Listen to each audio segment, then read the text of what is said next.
நேயர்களுக்கு என்னோட அன்பான வணக்கங்கள். இன்னைக்கு நம்ம ஒவ்வொரு கேரக்டர்ஸ் பத்தி தான் தெரிஞ்சுக்க போறோம் ராசி ரீதியா. அதை நம்ம கூட யார் ஷேர் பண்ணிக்க போறாங்கன்னு பாத்தீங்கன்னா காதல் ஜோதிடர் மற்றும் குடும்ப நல ஜோதிடர் ஈஸ்வரி அவர்கள் தான். வாங்க நிகழ்ச்சிக்குள்ள போகலாம். வணக்கம் மேம். எப்படி மேம் இருக்கீங்க?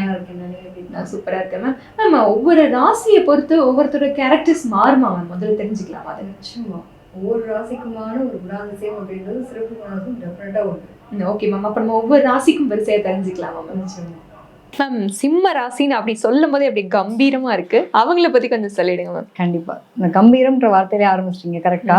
அதாவது சிம்ம ராசி காலச்சக்கரத்துக்கு 5ஆம் பாவத்தினுடைய ராசி. பொதுவா வந்து சிம்மம் அப்படின்னாலே தனித்துவம் தான். எப்படி நம்ம அம்மா ஒரே ஒரு ஆள் தான் அப்படின்னா அப்பாவும் ஒரே ஒரு ஆள் தான். அவங்கள வேற யாருமே மிஞ்ச முடியாதுன்ற மாதிரி சூரியனுடைய ஆதிக்கமும் ஒரே ஒரு ஆள் தான். அதுக்கு நிகர் வேற யாரும் கிடையாதுன்னு சொல்லலாம். ஸோ பொதுவாக வந்து சிங்கம் அப்படின்னா காட்டுல சிங்கம் தனியா தான் இருக்கும். அது வந்து தனித்துவம் அப்படின்னு இருக்கக்கூடிய நபர்கள் தான். பொதுவாக சிம்மராசியில பிறந்தவங்க அப்படின்னா உண்மை, நேர்மை, அந்த ஒரு நியாயம், இந்த மாதிரி விஷயங்கள்ல இருப்பாங்க. கௌரவம் ரொம்ப முக்கியம் இருப்பாங்க. சாப்பிட்றீங்களோ இல்லையோ, எனக்கு சுயமரியாதையும் கௌரவம் ரொம்ப ரொம்ப முக்கியம் அப்படின்னு எதிர்பார்க்குறவங்க. மதியாதார் தலைவாசல் மிதியாதைன்னு சொல்ற மாதிரி கரெக்டா வாழ்க்கையை வாழக்கூடிய நபர்கள் யாருன்னா நிச்சயமா சிம்மராசி. சிங்கம் வந்து எங்கேயுமே வந்து சொல்லுவாங்க இல்லையா, சிங்கம் இழைச்சாலும் புள்ள தின்னதுன்ற மாதிரி. அது கிட்டத்தட்ட அந்த மாதிரி ரொம்ப தனித்துவம். இவங்க வந்து என்னதான் இல்லாட்டி கூட ஒரு நிலையை தாண்டி என்னோட நிலை இதுதான், இதை தாண்டி நான் இறங்கி போவேனாலும் அதை மாட்டவே மாட்டேன் அப்படின்னு இருக்கக்கூடிய நபர்கள் தான். ஸோ சூரியன் ஆதிக்கம்னு சொல்லியிருப்போம். கிட்டத்தட்ட ஒரு எப்படி வழி நடத்தணும், ஒரு வீடா இருக்கட்டும், ஒரு நாடா இருக்கட்டும், ஒரே மாதிரி ஒரு குடும்பமா இருக்கட்டும், எல்லா இடத்துலயும் அந்த வழி நடத்தக்கூடிய தன்மை இவங்கள்ட்ட ரொம்ப சூப்பரா இருக்கும். ஆளுமை பண்புன்றது ரொம்ப நல்லா இருக்கும். நிர்வாகத்துல நல்லா இருக்கக்கூடிய தன்மை அப்படின்றது உண்டு.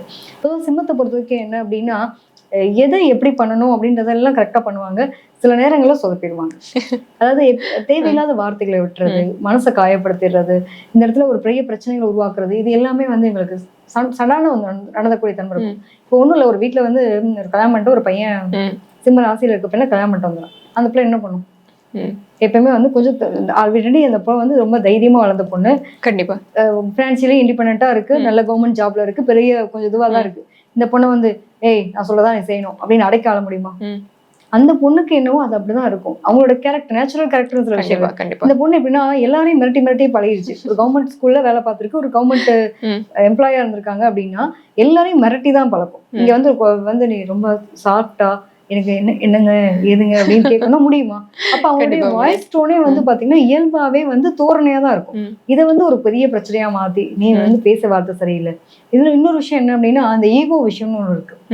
நிறைய பேருக்கு குடும்ப வாழ்க்கையில இஷ்யூஸ் வர்றதுக்கு காரணம் என்ன அப்படின்னா இவங்க அந்த சுயமரியாதை கௌரவத்தையே வச்சுட்டு இருப்பாங்களா. சோ அந்த ஈகோன்ற ஒரு விஷயத்துல நம்ம போய் அவங்க கிட்ட சாரி கேட்கறதா அப்படின்ற அந்த ஒரு அதுல ஒரு பெரிய காம்ப்ளிகேட்டட் வரக்கூடிய நிலை இருக்கு. அதாவது சூப்பரான ஆட்கள் தாங்க, இல்லைன்னே சொல்ல முடியாது. ஆனா அவங்களுடைய மனசை புரிஞ்சுக்கிறது ரொம்ப பெரிய விஷயம். ஒண்ணும் இல்லை, ஒருத்தவங்க இயல்பான நிலையில டெய்லி நம்ம ஒரு ரொட்டீன் லைஃப்ல இருக்கோம் அப்படின்னப்ப திடீர்னு ஒரு விஷயத்த மாத்திக்கணும் முடியாது. அப்ப அந்த இயல்புக்கான ஒரு சூழ்நிலையை அவங்களுக்கு அந்த கம்ஃபர்ட்டை நம்ம கொடுக்காட்டி அங்க மிஸ்டேக்ஸ் ஆகிறதுக்கான வாய்ப்புகள் இருக்கும். Okay ma'am. மாணவர்களா இருந்தாலும் சரி, இல்ல தொழில் அதிபர்களா இருந்தாலும் சரி, எந்த மாதிரி தொழில்களை அவங்க சூஸ் பண்ணலாமா? நிச்சயமா இவங்களை பொறுத்த வரைக்கும் எப்பயுமே கவர்மெண்ட் ரிலேட்டடான விஷயங்கள், ஏதாவது நான் பண்ணா வந்து சும்மா ஏனோதானெல்லாம் இருக்க மாட்டாங்க. சம்பாரிச்சா கவர்மெண்ட் காசு தான், இல்லையா சொந்தமா பிசினஸ் தான் அப்படின்னு வாழக்கூடிய நபர்கள். ஏன்னா இவங்க எல்லாம் போய் ஒரு இடத்துல ஒர்க் பண்றதுன்றது முடியாத காரியம். அதுக்கு மீறி ஒர்க் பண்ணா கூட எங்கனாலும் ஒரு பஞ்சாயத்து எடுத்துட்டு வந்துருவாங்க. கொஞ்சம் எப்ப வேலையை விட்டு வருவாங்கன்னே தெரியாது. வேலைக்கு போயிட்டு இருப்பாங்க, எனக்கு என்னோட மேனேஜர் எனக்கான போஸ்டிங் கொடுக்கல, அந்த எனக்கு வேலை கொடுக்குறது, நான் தூக்கி போட்டு வரேன் அப்படின்ற மாதிரி. கிட்டத்தட்ட ஒரு அவன் பெருசா ஒரு கம்பெனி வச்சிருக்கான், என்ன முடிஞ்ச அளவுக்கு என்னோட கெப்பாசிட்டிக்கு தகுந்த மாதிரி நான் ஒரு கம்பெனி உருவாக்கிட்டு போறேன் அப்படின்ற ஒரு திறமை இருக்கும். ஸோ இவங்களை பொறுத்த வரைக்கும் எப்படின்னா அடக்கி ஆள்றது அப்படின்றது பிடிக்காது. இவங்ககிட்ட வந்து புகழுக்கு மயங்குவாங்க. ஸோ புகழ்ன்றது இந்த சார் மாதிரி கிடையாது. இந்த ஆஃபீஸ்க்கு அவர் வந்தாரு, இந்த சார் எடுத்து வழி நடத்துல இன்னைக்கு ஆஃபீஸ் நல்ல பீக்ல போயிட்டு இருக்கு அப்படின்னு ஒரு சின்ன அப்ரிசியேஷன் கொடுத்தா போதும். மனுஷன் வந்து நான் இன்னும் கொஞ்சம் கூட எக்ஸ்ட்ரா உழைச்சு நான் நல்ல பேரை வாங்கிடுறான் அப்படின்னு நினைப்பேன். இவர்கிட்ட போய் நீ பண்ணதே சரியில்லைன்னு சொல்லிட்டீங்கன்னா முடிஞ்சு. ஸோ முடிஞ்ச வரைக்கும் என்னன்னா அந்த முக்கியத்துவம் எதுல கொடுப்பாங்கன்னா சுயமரியாதை, கௌரவம்.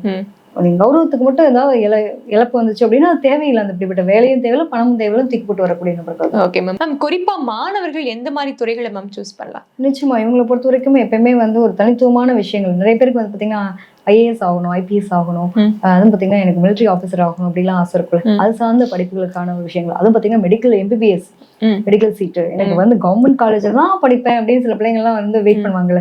ஸோ இந்த மாதிரியான கவர்மெண்ட் ஓரியன்டா இருக்கக்கூடிய மெடிக்கல் சார்ந்த விஷயங்கள் எல்லாமே எடுத்துக்கலாம். வெறும் வந்து எம்பிஎஸ் மட்டும் கிடையாம ஓவராலா பார்க்கும்போது டெக்னீசியன் இப்போ எடுத்துட்டோம்னா பிசியோதெரபிஸ்டா இருக்கட்டும், அதே மாதிரி பிஎம்ஐ மற்ற எல்லா கல்வியுமே இருக்கும் இல்லையா, அந்த மெடிக்கல் சார்ந்த துறையில இருக்கக்கூடிய அனைத்து கல்விகளுமே இதுல அடக்கமா இருக்கக்கூடிய தன்மை இருக்கும். ஸோ அந்த மாதிரி துறைகளும் ரொம்ப சூப்பரா இருக்கும். ஓகே மேம், இவங்களோட காதல் வாழ்க்கையா இருக்கட்டும், திருமண வாழ்க்கையா இருக்கட்டும், எந்த அளவுக்கு சூப்பரா இருக்கு? நிச்சயமா இவங்களுமே கிட்டத்தட்ட மேச ராசி மாதிரி தான். இம்ப்ரெஸ் பண்றதுன்றது அந்த காதலை ரொம்ப பிடிக்குங்க. காதலை காதலிக்கிறவங்க இவங்க தான். காதல் பண்ண சிம்ம ராசி கிடையாது. பட் ஆனா அந்த காதல் சொதப்புவது எப்படின்னு கேட்டீங்கன்னா இவங்ககிட்ட கரெக்டா சொதப்புறது எப்படின்னு சொல்லிடுவாங்க. அது ஒரு பெரிய காம்ப்ளிகேட்டட். இவங்களுக்கு வந்து அது கரெக்டா வழிநடத்தி கொண்டு போக தெரியாது. சில நேரத்துல பாத்தீங்கன்னா அந்த பவர்ஃபுல்லான கிரகங்கள்லாம் அங்க போய் உட்காந்துச்சுன்னா என்ன ஆகும்னா, என்ன வந்தாலும் பாத்துக்கலாம், பாவா எனக்கு வேணும்னா வேணும் தான் அப்படின்ற அளவுக்கு ரிஜிஸ்டர் ஆஃபீஸ்ல கல்யாணம் பண்றவங்களும் இவங்க தான். நான் பிடிச்ச மயிலுக்கு 3 கால் மல்லு கட்டுறவங்க இவங்க தான். சில நேரங்கள்ல எங்க அப்பாக்காக என்னோட ஃபேமிலிக்காக நிறைய வந்து விடுதலை காதலா இருக்கக்கூடியவங்களும் இவங்களா இருக்கக்கூடிய வாய்ப்பு இருக்கு. ஸோ சில நேரங்கள்ல இப்படி அதை இம்ப்ரெஸ் பண்றதுன்றது இதுலயுமே வந்து இவங்க சூப்பரா இம்ப்ரெஸ் பண்ணுவாங்க. எப்படின்னா அவங்களே வந்து கூப்பிட்டு சொல்ல வைப்பாங்க, இவனை நான் விரும்புறேன்ப்பா அப்படின்னு அவங்களே சொல்லணும். இவங்க யாரை விரும்புறாங்களோ அவங்ககிட்ட போய் இவங்க சொல்ல மாட்டாங்க, அவங்க சொல்ல வச்சிருவாங்க. அது ரொம்ப பெரிய விஷயம். ஓகே மேம், இவங்க கவனமா இருக்க வேண்டிய சில விஷயங்கள் இருக்கும் மேம்.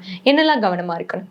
இவங்களை பொறுத்த வரைக்கும் என்ன, சுயமரியாதை கௌரவம் முக்கியம் சொல்லிட்டு நிறைய உறவுகளை பகச்சுக்குவாங்க.